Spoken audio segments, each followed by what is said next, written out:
Hey YouTube, this is Scarecrow Kaiser. Here's another deck profile. Another fun deck using counter fairies. You may have seen the video where I was playing with it before. I'm doing this on dual net for the sake of easiness instead of making several decks to show you for all these videos. Yeah, this is counter fairy. I really like the deck. I love playing control based decks like TG and fairies and stuff, counter fairies. So, here we go. It's a pretty fun deck and competitive deck as long as you don't get bad hands often, and it's especially good if you go first. Usually if you can go first, you have like a 70% chance of winning. Let's start with the monsters. There's only one Melteal in the deck. He's a very good card, but not good enough that I like 3 or even 2 of them. I feel like at 1 he's good just because he's random, and usually just when I do draw him to just a random one instead of always having one. I like it better that way. He's more of an answer to a bad situation or giving you further control. The star of the deck, Bountiful Artemis in 3. As I said, the star of the deck, he gives you pluses. The point of the deck is protect this guy, stop your opponent's moves, and get so much control. One honest, obvious. 3, Zerdeus, I think is how you pronounce his name. The guy who searched out your field spell. You play 3 of him because there's no point in running Terraform when you could run a monster. If the field was already out, you can use him as a beat stick. He's not too complicated of a card to explain. 2 Banisher of the Radiance. Removes everything while he's out. Very good card. You bring this card out when you protect it with all these traps, and he usually wins you the game because your opponent's deck just falls apart because everything's going to the grave. 1 Morphing Jar for making comeback plays or just first turn set MJ set 5 traps.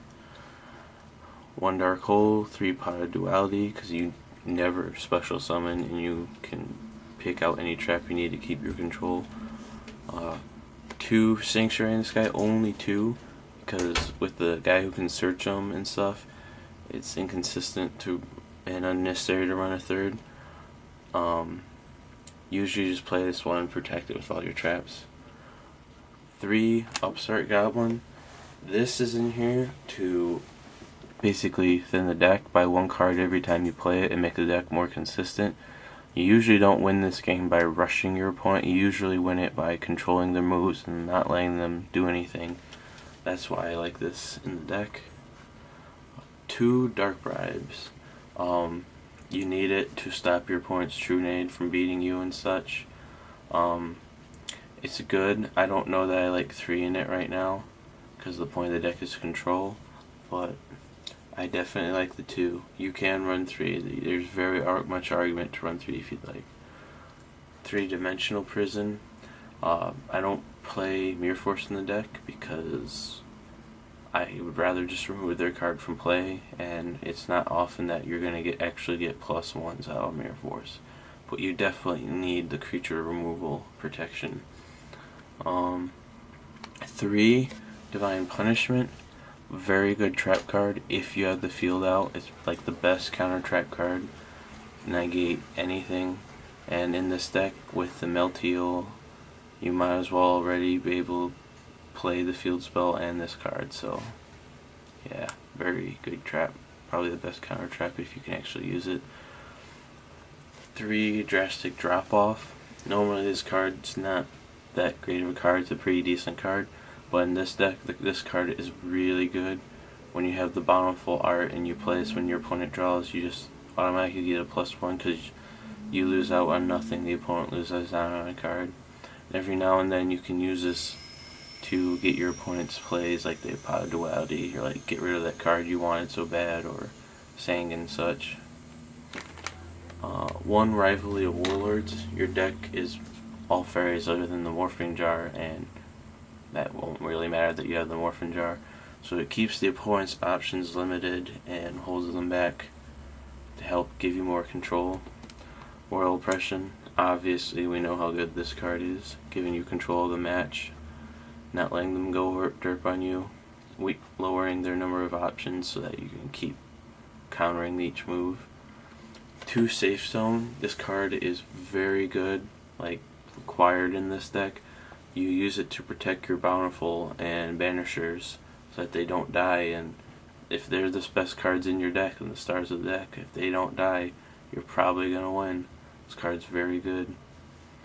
1 Solemn Judgment, 2 Solemn Warning, 1 Torrential, and also 1 GOZEN match.